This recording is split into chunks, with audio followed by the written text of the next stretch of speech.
Hello, everybody. Welcome to M&K Podcast. I'm Micah. And I'm Keith. All right, so today we're going to be talking about tips for college students. Now, Keith and me have both been a college student for a year, correct? You've been a year? 2 years, actually. 2 years? Okay, I've been a year. He's been 2 years. One thing to note, we have been just online college, so we're not on campus. So I don't want to drive 45 minutes to the campus every day. No, thank you. Yeah. Freaking Nate. All right. So the first thing that we should bring to your attention is a website called Rate My Professor. Keith, why is Rate My Professor super important? Oh my gosh. Okay, so for online classes, and I believe this actually does go for campus classes as well. Yeah, definitely. So Rate My Professor is a great website. Basically, you go on there, and students from campuses will actually rate the professors at the campus or on the online classes. And it's a really good website to use because you can go on there. It'll show you, like, if their tests are, like, really important, or actually going to, like, the lectures are important, taking notes. They'll give you tips on basically how to be successful in that class, and they'll give you tips on, not really tips, but kind of details on the professor and how they are, how they answer questions and things like that. So it's just an all-around really good website when you're looking for a professor in a type of, like, class or course. They'll give you how hard the professor is, whether it's just a good professor or not.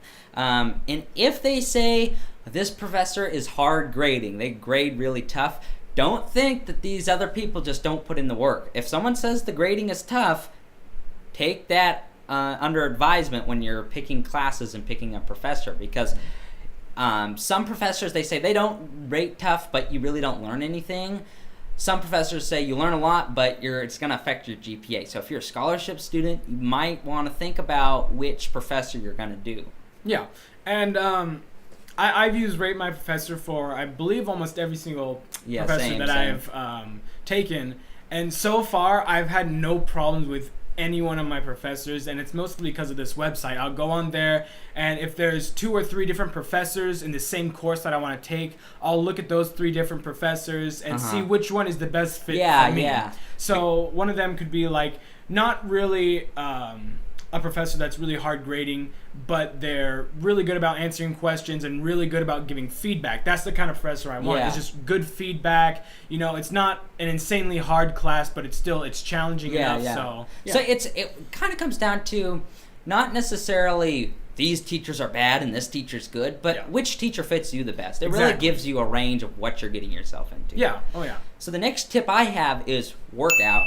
Now, especially as an online college student, you're not walking, you don't have to walk around campus a lot, you don't have to do a lot, and you're kind of out of high school, you don't have to worry about the PE, all that stuff, but work out. It will give you a good chance to kind of detox, kind of get in a different realm than just studying all the time. It just makes you feel physically fit and kind of gets your brain kind of mentally in the right place. I am not you obviously can tell by looking at me. I am not weak and pathetic. Treadmill, getting on a bike, getting a gym membership, maybe swimming some laps, something like that. Yeah, and kind of goes along with this. Even meditating is also a really good thing. I never used to really meditate at all, but I took this stress management class. And it was an online class, and one of the things we did was actually learn how to meditate and how to regularly do it. So that is another thing, just to take 15 minutes every day just to sit down and just meditate for a minute. And we'll jump a point here, which one of the points I have is actually meditation, or for me, I found it's more religion. For me, that's just that kind of prayer, just kind of time by myself. Some people may not follow religion, but if you don't, just find that time to meditate. Get away from how busy school is. Find a calm place and just try to reflect on the school year, your grades, your priorities. It'll really help you out. And especially if you're trying to figure out what degree you're going for, because a lot of times you get into college and you don't really know, but you'll eventually find it. If you don't take the time to actually sit down and think about what you want, then you're probably not going to get very far when it comes to your satisfaction levels of your career. Oh yeah. And another point on meditation, there's also a lot of different other kinds of meditation. You said religion for you is one, but there's also just different kinds of just meditations that you can do, I guess. One that I personally like doing, and this is one I learned in my stress management class, was the I forgot what it was called, but you sit down and you basically focus on a word that you say. I just chose the the kind of word, but it's not like the funny thing that people try to do. It's actually, it's not bald monk sitting on top of a mountain or anything. You just sit down and you focus on the word, and you can even, I forgot exactly what it was. Oh, mantra meditation. That's what it's called. And there's a whole bunch of things you can do. I know there was a Hawaiian one which is like, I am love, I love other people, and just a whole bunch of I love this and I love that. And there's just a whole bunch of other ones to do. There's one where you can focus on your breathing and just different kinds of meditation just to help you relax and stay calm and just kind of get away, like you said, from stress and class and homework and all that. Yeah. Something else is find a community. You can find a community in some extra activities. There's clubs in colleges. Get together with some friends. Just make sure you're socializing, especially if you're online school and you're just online. You're going to drive yourself crazy just being alone in front of a computer all day. Get out with some people and have some fun. Oh, yeah. Yeah, I agree. As of right now, I still haven't actually joined a college club, but I know like my friend, he found a club, and he hasn't even gone to the college yet. And he already knows exactly like what he wants to do, and there's a club that he knows that he wants to get into right away. So, that's awesome. Work hard. Now, when you get into high school, your teachers are going to say, get your homework done, get your homework done, get your homework done. They're going to be on top of you. College, especially online, the professors aren't going to tell you to get your stuff done. They're going to give you a deadline. You got to get it done. No exceptions. They're not going to push you. Some people are a little less strict than others on deadlines, but they will dock you points. So you have to get your work done. You have to work hard at your homework, because they can tell if you're just kind of do it 2 hours beforehand and kind of just type it up real quick and then you're done and you send it in. It needs to be proofread. You got to work hard at it. College is not going to be handed to you. The state isn't mandating that you need this. Their college is extra. So really make sure that you're putting in the effort to get a good grade, especially if you're a scholarship student. Yeah, and even like online classes, I guess people might actually think that since it's online, it's a lot easier. It's not. It's exactly the same as going to the campus. It's just that you're at home and you're at, I guess, more comfortable place. I have a friend who's does Running Start as well, and he says online classes are a lot harder than classes on campus because you got to get that hours. You got to get a certain amount of hours, and your professors will give you. So if you get a lot of those hours just there, you're not having to do as much work compared to at home because they'll assign you more stuff. That way, you get your amount of hours in that you need. And most of it, at least so far, what I've done online is just a lot of writing papers. I guess that's what college is. But online classes, you have to. I don't know. I don't know because I haven't gone to the actual college campuses. I've only done online as of right now, and I've really liked it. But what I found to be hard is actually having the motivation to do it. If you're going to a campus, you're going there, a certain amount of days every week. But when you're at home, it's like it's there, but sometimes you just don't want to do it. So I feel like procrastinating can be easy for people, but on college classes and especially online, you don't want to do that. And you're not going to want to do every assignment they give you, but just work through it. Just make sure you're putting in the work. The next tip I have is get a job. Now, some people can disagree with me. Some people think you should just be working on your studies. But once you graduate, what do you have? If you're having a job during college, not only will you have a little extra spending money, if you're a scholarship student and your parents aren't paying for you, then you're going to be able to save some money, get some money in, and be able to not get student debt and student loans. And it's also going to teach you a lot of responsibility. And you're going to have something on your resume when you graduate. You can say, hey, I worked for Best Buy for 4 years while I was getting my bachelor's, so I have a work ethic. Oh, yeah. And especially if you're taking online classes, it might actually be easier to find a job because, one, you're doing homework at home, And if you get a job like in the morning or something like that, you know, you can work in the morning, come home, and you know, work on your homework at home. It's right there. You don't have to go anywhere. And if you're at a campus, it might be a little bit harder to get a job, but I guess they have jobs at the campus. Your schedule's whatever. As long as you get your stuff done online, your schedule can be whatever you want. So that definitely helps with getting a job. Oh, exactly. I agree. Do what you love. Now, I take this as in college. A lot of times people will have a plan. When I first started, I wanted to be a chemical engineer. Now I want to chase law. That's kind of a major jump. And so, but I didn't just say, man, I hate this chemistry class, but I want to be a chemical engineer, so I'm just going to go. But instead, I was like, I really like this political science. And I started chasing that. Especially in the beginning, go after what you love, because that's going to translate to a satisfying job and a satisfying future. Oh, yeah. And just like me, I at first wanted to become a computer programmer, but then I realized I really disliked math, and when you're programming, you're going to have to know math. Yeah. And when I started my online classes for Running Start, I did a lot of writing. That's what my first couple of classes was just English classes, and all we did was just write essays. And then I realized I really loved writing, so now I want to become like an English teacher, or just something with English. That's what I want to major in, so yeah. Yeah, definitely. Just chase what you love. And I have mix hard classes with fun classes. Now, some people like to just stick all their really hard classes in the beginning, and then they can go on to more fun classes. I found that strategy ineffective. I really liked when I mixed kind of some difficult classes with some classes I really enjoyed, because then I could really focus on one, but then I had kind of an easier one, so it just made my overall schedule more enjoyable and a lot easier.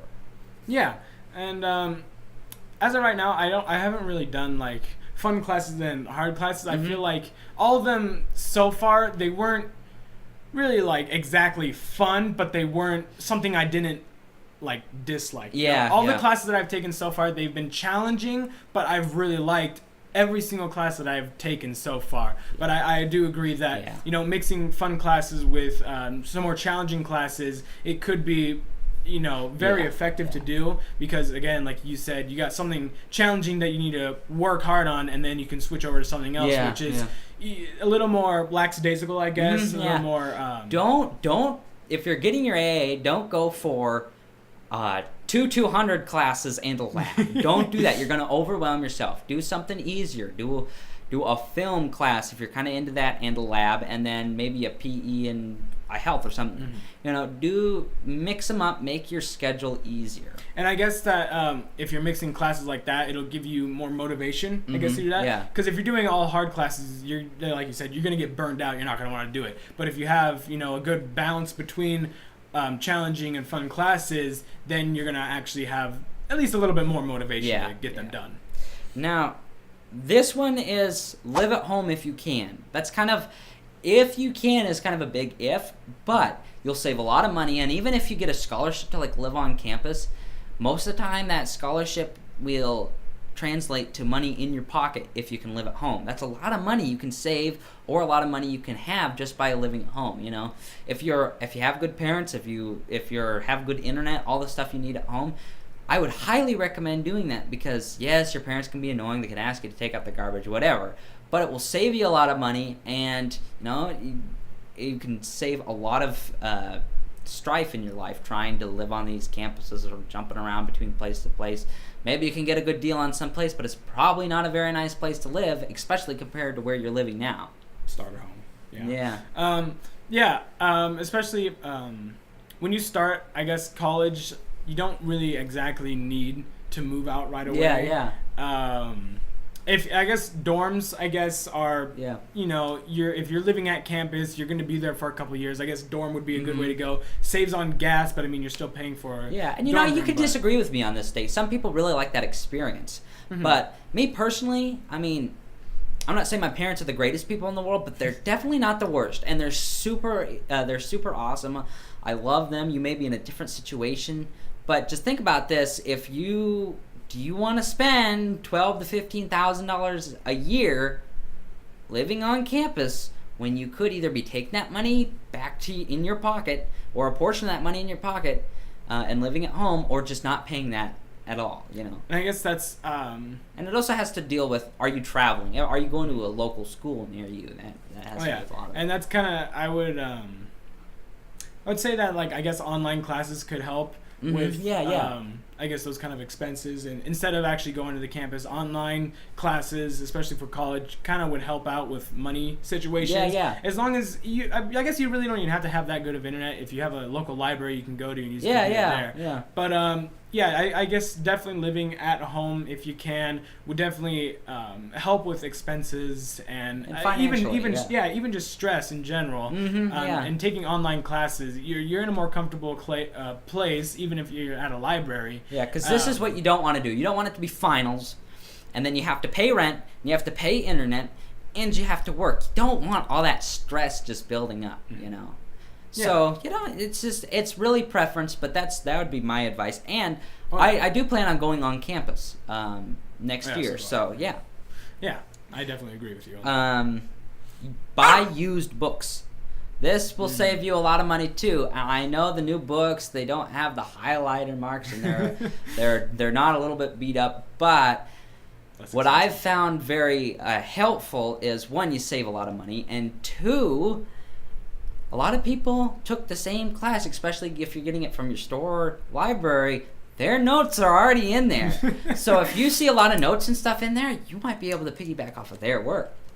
So that's true, yeah. So I'm not saying their work is always 100% reliable, because maybe they didn't do good in the class, but it could offer a different perspective. But used books will save you a lot of money. College textbooks are a lot. And talk to your professors, because for an extra book, I needed to get a book that cost $150, and it was this a small little book. There was one older version. It was $20, and I emailed my professor and I said, "Can I get this other version?" And she said yes. That saved me $130. So make sure you're really looking through all your options. Can you get a book that's one version older? Mm-hmm. Yeah, and I believe there are actually like different websites that you can go on to that you can get books. They might not be exactly like, they might not be used, but they're probably cheaper than I guess what you would buy directly from, I guess, the campus. I don't think I've actually gotten like a book directly from campus, but I definitely found websites that, you know, professors will even provide you with like different websites to go to, but they might not be, you know, the cheapest, but they can also work. And definitely getting used books would definitely help with the financial. Yeah, and sometimes email your professors, because some students will like graduate from the class and say, "Hey, I'm selling this $100 book for $30," and they'll tell the professor that. If you email, "Hey, do you know anybody that's selling a book from last year that would work for this class?" They might know. That's happened. That worked for me. Really? Okay. Yeah. So the next thing is set up specific times to study. Yes. And especially if you're doing online college, you're going to need to set time aside, because you're not going to be in class. But even if you are in class, you still have tests you got to study for. So, you know, if you schedule out specific times to study, maybe it's, I don't know, maybe you get out of classes at noon. So you take a lunch from 1 to 4, you're studying every day of the week. Well, that's now a lot of time that you just spent studying. And guess what? From 4 till the rest of the night, you might have the rest of the time. Then, you know, there may be exceptions, but you may have a big chunk of time to where now you find this free time, instead of really just, oh my goodness, I just was sitting on my computer for 3 hours.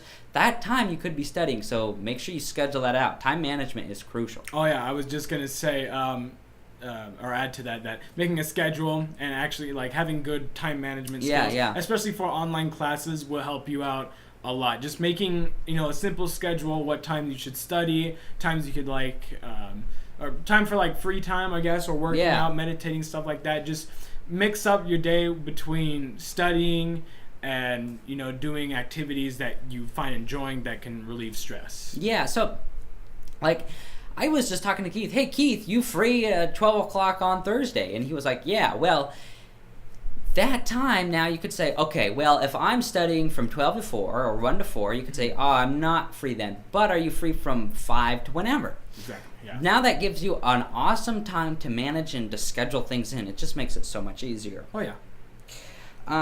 Google Cloud.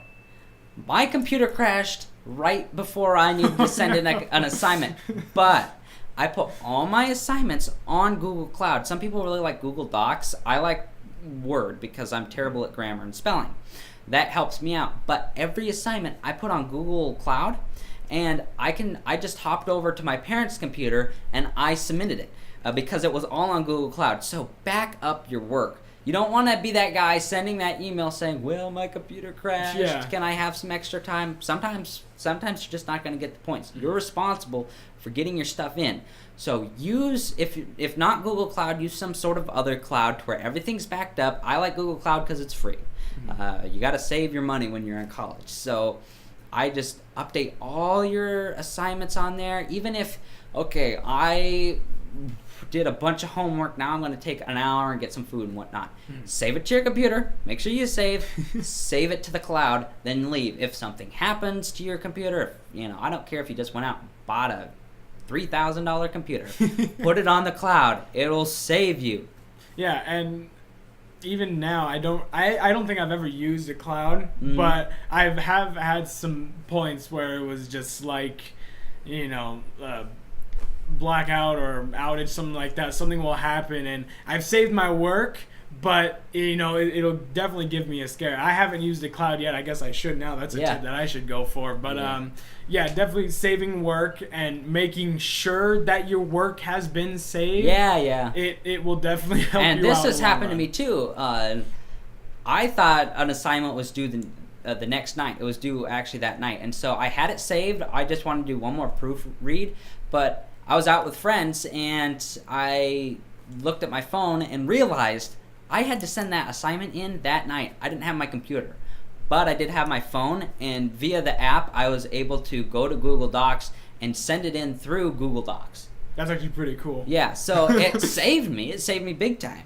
Huh, that's actually really cool. I need to actually start doing that, I guess. So the next one I have email / talk to your professor. Oh yeah, that's communication with your professor. If you're talking, even if you're having a hard time, if you're in there every day, if you're talking to him or if you're emailing him all the time saying, I don't get this, I need help with this, what about this? Just constant communication. Any questions you have, email them, ask them. That their job isn't to say, hey, get your stuff done, but their job is, that's what they're there for, is if you say, hey, I am just lost with this. How do I do that? They'll present you with some information, they'll clear some things up, they'll answer questions. Just send them an email and say, hey, in the first day of class, send them an email, or after class if you're on campus, go talk to them in their office hours and just say, for me, I'd be, hey, my name is Mike McDonald, I'm a student, I'm looking forward to this. This is kind of a little bit of information about me, look forward to getting to know you throughout the school year, just things like that. Teachers appreciate that. The professors appreciate that. You build that relationship, and guess what? No matter how much they say it doesn't affect it, it will affect your grade. They'll say, well, I don't agree with their opinion here, but I kind of have a relationship and I can actually see what they mean by that.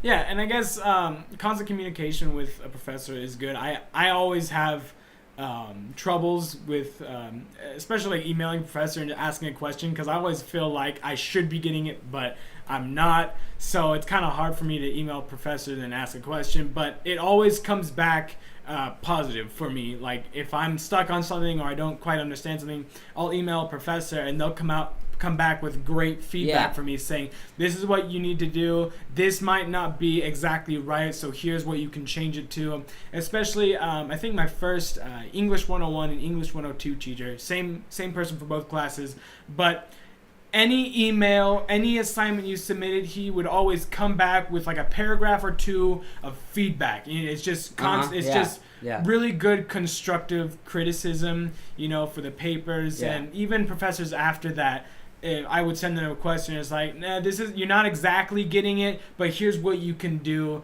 to make it better, so you can understand it. Or they'll give you some place that you can go to look at to, help you understand what you need to be doing. Yeah, so. And I had one history professor that was awesome, always emailing all the time. She at least sent 3 emails out to every student a week, and it was just a group email, not individual, but it was constant communication. I had a communications professor who didn't grade anything for the first half of the year. No. I ended up getting 100% in the class, but I never knew what my grade was. it took her about 2 weeks to email me back. But I was constantly pressing her. And one time I put an assignment in, but something went wrong on her end, and she saw that I didn't turn it in on time, so she gave me 0 points for it. But I did. So I just constantly was emailing her, pressuring her, that kind of thing, and got her to know what happened on my end. So she gave me the entire points for the assignment. Huh. Yeah, and that has happened too, where I remember having this one teacher, not really tech savvy, but it was an online class. Yeah. And there was things that not constantly went wrong, but every once in a while, the website would either crash or something wouldn't actually be upright. And I remember one time it was a test that I was taking, and I wanted to get all the information right. So I went onto the online course to look at the different websites that we can go to get information. Every single link was gone. Oh. Like I said, they were not there, and so I emailed the teacher saying, I'm trying to take this test, but all the information websites are down, so I don't know what to do. The teacher gave everyone 3 extra days because all the links were down. Yeah. So and talk to your professors. Mm-hmm. Sometimes they'll give you a lot of time. So my older sister, she was married when she was going to college, and her husband's best friend had died. He drowned, and it was really traumatic, but she was talking to her professors the entire time, and they gave her a lot of extra time. They gave her a lot of extra grace in her grading. So if something like that happens to where you're like, oh, I just need to get through it, talk to your professors. They're understanding. Sometimes, they got to lay down the laws and the rules, but they are understanding. So always just talk to them. Yeah. The next tip I have is talk to your professors about grades. That kind of goes into what it was before. You get a bad grade on something. In English 101, I got a bad grade on one of the kind of assignments I turned in, and he kind of gave a little bit of feedback, but he mainly gave feedback on papers. He was pretty good about that. But I emailed him and said, hey, I really just don't understand what I did wrong, because I didn't. And he walked through exactly what I did wrong. And you know what? I'm a much better writer in that area because of it. Just because I said, I don't know what's going on. And you know what? And because I was talking to him back and forth, the next paper I did, he gave me feedback that said, it's still not the best I've ever seen, but it's a lot better than what it was before. Mm-hmm. And because I developed that relationship, that dialogue with him, I think I got a better grade on it simply because he saw that I was willing to, instead of just, oh, okay, whatever, I'll work on it. Instead of just doing that, I talked to him, tried to get his advice, and he really saw I was trying to work. Oh, yeah. If you have to overshow your professors that you are trying to work, they really... They care about the quality of your work, but they care about how much effort and you're really putting into your work. That, I think, holds much higher than your actual quality. Oh, yeah. And kind of like what you were saying, I actually had one professor that it was a communications class, and I understood most of what was going on, but here came this test that I had to take, and I got a okay score on it, but there was some questions that I answered that I'm like, okay, this doesn't make sense at all. So in that class, you were able to actually set up an appointment with the teacher through an online, like using a webcam and using this website, and you could talk to the professor. So I emailed the professor saying, okay, I got this grade on my test. I don't know why. I was wondering if you could help me out. The teacher said, yes. Here's a day and time. Let's meet up then through this online website, I'll talk you through it. I'm like, okay, sounds good. So we met up and we went through the test, and I actually got, I believe, 2 extra points on that test because we talked through it, and I explained to her why I answered it that way. And she's like, okay, so here's the correct answer. Why did you answer it like this? So I explained why. Got an extra point just because, like, okay, you make a good argument, I'll give you a point. That's right. Just especially history. If you get a doctor on history, you can talk to them and say, this is the information I've come across in my research, and generally they'll work with you. Oh yeah. The next one I have is eat breakfast. Now some people will disagree with me. They'll say, oh my God, I'm just not hungry during breakfast. It just doesn't. It will get your day going right. I don't care if it's a protein shake, just something. Hey, protein shakes are good. Yeah, they're good. And just will get you going right. Your day will go much better. Just eat that I don't care if it's small. eat breakfast. It'll get your day going good. It will get your brain right. Gets your day going good. And try to get up early. You know, I don't care if your mom's not, if you don't live at home, if your mom's not saying, get up, Keith, get up. If you're sleeping until 10 every day, if you got up at, I like to get up at 5:30, but if you got up at 7 every day, that's still 3 hours. Do you know how much homework you can do in 3 hours? A lot. During the school year, I generally go to bed around 12:1, and I'll get up around 6:37. So, get your sleep. That's just about what works for me in my sleep schedule. Yeah. But get your sleep, but get up early, because you just have so much more to your day. Oh, yeah. And, I always wake up around 7. I have an alarm for 7 every day. Usually I sleep in a little bit longer, I always have the morning schedule, get up, get something to eat, take a shower, look to see what I have to do, and get started. That's usually how mornings go for online classes. So. Now, the last point I have is print off online work. Now, this is a tip that I found especially helpful, especially if you're online. Your teachers will say, okay, here's 7 websites. I want you to read through them, and I want you to respond to this point and this point and this point. If you're staring out in front of a computer screen for a while, your eyes are going to hurt. It's just going to be, your brain's going to hurt. Print them off, because when you print them off, you then have a solid piece of paper. You can get away from your computer. You can go outside if you need to. And guess what? You can get a pen and you can start writing notes. You can highlight things. You can just mark up that paper as much as you want. And then you'll physically have them. You can read through them. They're right there. And it just helps you, because your change is very great when you're doing homework. You change your setting where you're at in front of the computer.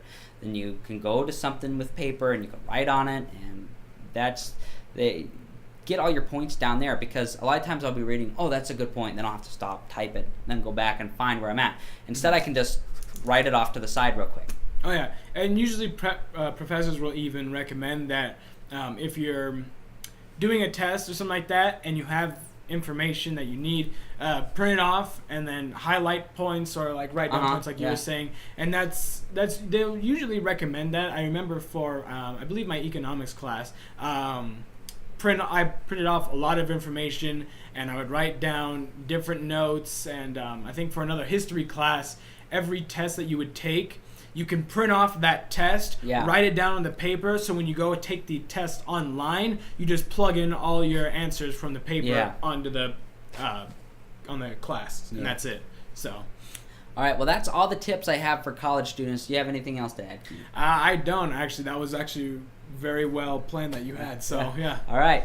Well, thank you for listening. This is M&K Podcast. I'm Micah. And I'm Keith. See you next time.